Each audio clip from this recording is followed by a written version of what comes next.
السلام علیکم بیا هم ښه راغلاست پښتو میډیسن ته. په دې ویډیو کې به تاسو د وایبرو کولرا بکټریا په اړه مکمل معلومات لاسته راوړئ. وایبرو کولرا بکټریا دا بکټریا په انسانانو کې د کولرا یا شدید اسهال ناروغي منځته راوړي. د کولرا ناروغي دا د انسانانو یو تاریخي دښمنه ناروغي ده چې ډېر زیات انسانان د دغه ناروغي له کبله د تاریخ په اوږدو کې خپل ژوند د لاسه ورکړی دی. د کولرا ناروغي یا د شدید اسهال ناروغي دا اوس هم د انسانانو لپاره یوه ډېره خطرناکه ناروغي ده، ځکه چې هر کال 4 میلیونه خلک د کولرا په ناروغي باندې اخته کېږي چې د هغوی څخه 1,40,000 کسان خپل ژوند د لاسه ورکوي. که څه هم 80% د کولرا مریضان په وارث سره بیرته عادي حالت ته راځي، مګر بیا هم متاسفانه 1,40,000 کسان هر کال د کولرا د ناروغۍ څخه مړه کېږي. په تېرو 200 کالو کې 7 ځله د کولرا ناروغۍ پینډمي رامنځته کړې ده. همدارنګه د کولرا ناروغۍ کولی شي چې یو سالم شخص د 2 ساعتو په جریان کې ووژني که چیرې تداوي شخص ته اجرا نه شي. نو په دې خطر باید موږ په دې پوه شو چې کولرا ناروغي د کوم ډول مایکرو ارګانیزم په واسطه منځته راځي او دغه مایکرو ارګانیزم بیا په کوم میخانیکت په انسان کې کولرا یا شدید اسهال پیدا کوي.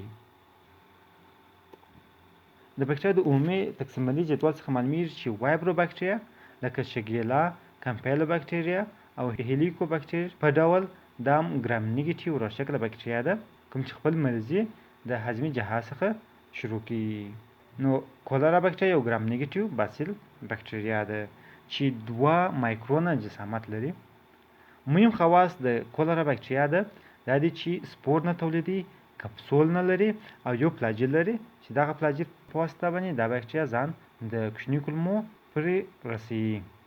د وایبرو کولرا بکټریا پاتوجینیسیس دا بکټریا اول انسان بدن ته د خولې د لارې انتقالیږي او یو پیکو اورل روټ لري، یعنی د موادغیته په واسطه باندې دا بکټریا د انسان بدن څخه محیط ته ځي او وروسته بیرته د محیط څخه د ملوثو اوبو په واسطه انسان بدن ته انتقالیږي او په انسان کې د کولرا یا شدید اسهال ناروغي منځته راوړي.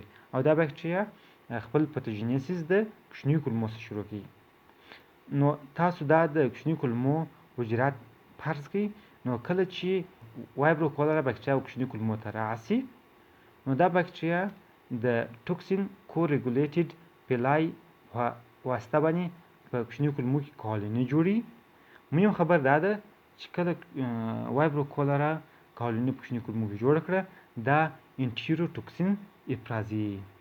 د کولرا ناروغۍ د دغه انټیروټوکسینز په واسطه باندې منځته راځي. خپله د وایبرو کولرا بکټریا هیڅ ډول التهاب یا تخریب منځته نه راوړي، صرف دغه بکټریا انټیروټوکسین تولیدوي چې دغه د انټیروټوکسین بیا په انسان کې د کولرا مرضي منځته راوړي.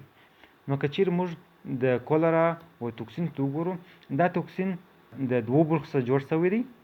بي سب یونیټ کوم چې دغه توکسین د انسان د کوچنیو کولمو د حجرات سره موښلي، او بل A سب یونیټ دی کوم چې مرضي منځته راوړي. بي سب یونیټ 15 برخې لري او A سب یونیټ بیا خپله 2 برخې لري چې A1 او A2 چې A1 یې مرضي رامنځته کوي. نو کله چې د وایبرو کولرا په واسطه باندې دغه انټیروټوکسین تولید شو، دا انټیروټوکسین څه کار کوي؟ دغه ټوکسین راځي د کوچنیو کولمو د GM1 ګانګلیوسایډ ریسپټر سره یوځای کېږي. البته د ټوکسین بي سب یونیټ د GM1 ګانګلیوسایډ ریسپټر سره یوځای کېږي. وروسته دغه کمپلیکس کوچنیو کولمو حجراتو ته اندوسایټوزیس عملیې په واسطه باندې داخلیږي.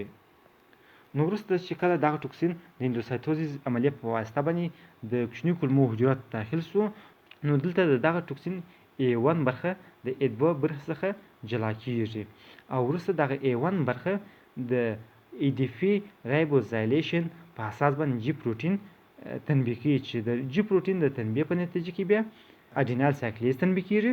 او کله چې د کوچنیو کولمو په حجراتو کې اډینال سایکلیز دوامدار تنبیه شي، نو دا د سایکل امپی غلظت په حجراتو کې ډیریږي.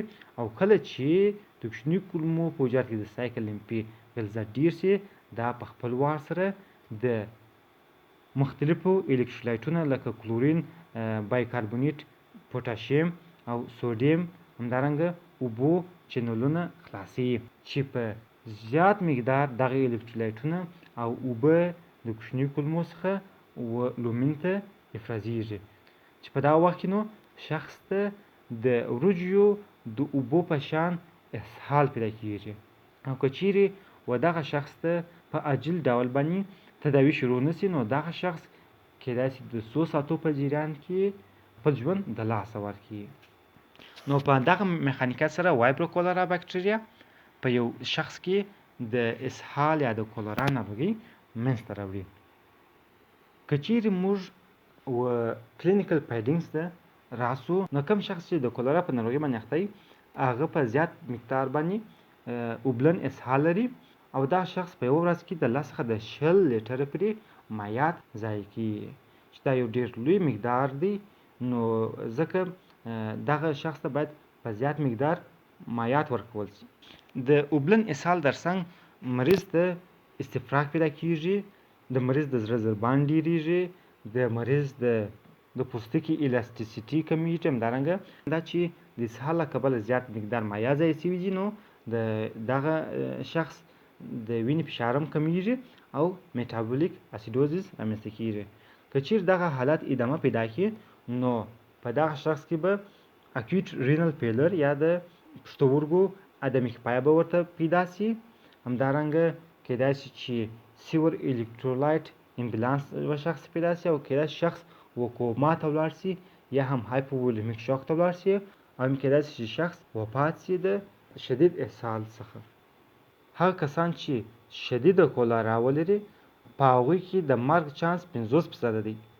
اما هغه کسانو ته کومو ته چې د مایعاتو معاوضه صورت نیولی کوم چې مایعات په صحیح مقدار اخیستي دغه کسانو کې بیا د مرګ چانس و 1% راکمیږي. که چیرې د وایبرو کولرا په لابراتوري ډیاګنوز باندې خبرې وکړو نو موږ د وایبرو کولرا لپاره د سټول څخه سمپل اخیستی سو چې بیا دا کولی سو په الکلین پیپټون واټر نیوټریشن اگر او بلډ اگر کې کشت کړو چې د کشت لپاره بیا دغه بکټریا 30 سانتیګریډ درجې د حرارت ضرورت لري. همدارنګه 1.5 پیچ ته ضرورت لري. تاسو په دغه عکس کې وینئ چې وایبرو کولرا بکټریا په بلډ اگر کې کلچر شوې ده او هیمولایټیک کالونیانې جوړ کړي دي. دا بیا یو بل اگر دی چې ورته TCBS اگر یا ټایوسلفیټ سټریټ بایل سالټس سکروز اگر ورته وایي. دغه اگر د وایبرو بکټریا د مختلفو نوعو لکه وایبرو کولرا، وایبرو پاراهیمولایټیک بکټریاو لپاره یو انتخابي میډیم دی چې پکې د وایبرو د بکټریا مختلفې نوعې کولی شي چې کلچر یا کشت شي. په ټریټمنټ یا تداوي کې مهمه خبر دا ده چې باید شخص ته د اوبو او الکترولایټونو معاوضه صورت ونیول شي چې موږ کولی شو شخص ته په اورال شکل سره اوبه یا الکترولایټونه یا ORS ورکړو یا هم په آیوي یا انټرا وینس شکل سره صورت ونیسي. د ټیټراسیکلین غونې انټي بیوټیکو استعمال ضروري نه دی په کولرا ناروغي کې، خو کولی شي چې دغه انټي بیوټیک ناروغي د اعراضو علایمو وخت لږ کړي. په مخنیوي کې د کولرا ناروغي مهمه خبر دا ده چې باید خلکو ته پاکې اوبه او پاک خواړه ورسیږي او باید یو هیواد صحت عامه د خلکو ته د پاک اوبو د رسول لپاره ګامونه پورته کړي تر څو د هغه هیواد خلک د کولرا ناروغي څخه وساتل شي.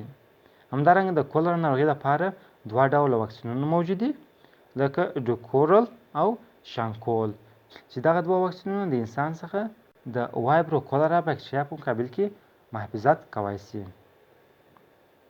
نو ډېر مننه چې ویډیو مو در پای پرې وکتل. که غواړئ نورې ویډیوګانې وګورئ نو موږ پښتو میډیسن چینل سره سبسکرایب کړئ او همدارنګه موږ فیسبوک پیج پښتو میډیسن سره لایک کولی شئ. که چیرې سوال پیشنهاد لرئ نو په کمنټ سیکشن کې زما سره شریکولی شئ. نو در بل ویډیو پرې د خدای په امان.